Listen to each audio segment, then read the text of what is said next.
Death to Smoochy is a 2002 black comedy film directed by Danny DeVito.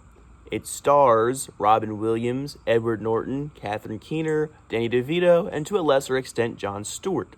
Personally, I think this is one of the most underrated comedies of all time, especially when you consider what kind of comedies were coming out in the early 2000s. For example, The Hot Chick also released in 2002, and while I will say that that movie has some laughs in it, it's not nearly as smart as Death to Smoochy. Hell, most comedies these days, most comedies ever, aren't as smart as this film. Which makes you wonder, how did this film bomb with audiences? How did this film bomb with critics?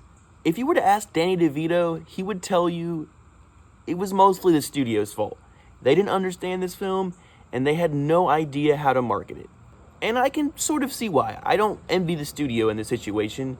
The film was almost a little bit too ahead of its time in a way. Not that it's some genius film, it's just smart. It's not a masterpiece by any means. But I just don't get why people didn't like this film. What surprised me most about Death to Smoochy is how positive and wholesome it ends up being. Edward Norton's character, Sheldon Mopes, is a paragon of morality. As the movie states, he is squeaky clean. In his first appearance on the screen, he is singing at a methadone clinic, where he sings a song about getting off of smack. After Robin Williams' character, Rainbow Randolph, is embroiled in controversy, Sheldon Mopes' Smoochy is chosen to replace him. I'll try to keep the rest of this review short, as I don't want to spoil the movie, but I will talk about some parts of the movie, mostly going to keep things vague for you.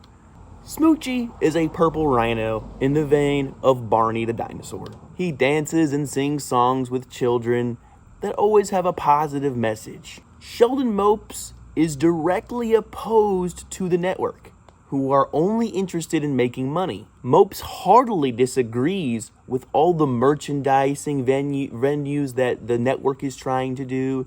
Smoochy toys, Smoochy cola, Smoochy cereal, Smoochy frisbees. Mopes eventually gains creative control of his show with the help of Danny DeVito's character. However, we soon find out that the network isn't the only one interested in children's television. Some very shady characters connected to crime want their say in this mass success that is Smoochy. And they aren't afraid to use force, leaving Sheldon to choose between his livelihood and his morals. Robin Williams' character, Rainbow Randolph, spends much of the movie as a crazed lunatic hell-bent on revenge. However, his character has a surprisingly positive arc by the end of the film. If you've ever wanted to see Robin Williams in a manic role in an R-rated movie, look no further. The final sequence of this movie is incredibly wholesome. It's a credit sequence with a Comic Sans font. I was grinning ear to ear watching the ending of the film. Roger Ebert said about this movie, quote, "Only enormously talented people could have made Death to Smoochy. Those with lesser gifts would have lacked the nerve to make a film so bad, so miscalculated, so lacking any connection with any possible audience. To make a film this awful, you have to have enormous ambitions and confidence, and dream big dreams." He gave the film a half a star out of 4 and named it the worst movie of 2002. I agree with Ebert. Danny DeVito and crew are enormously talented.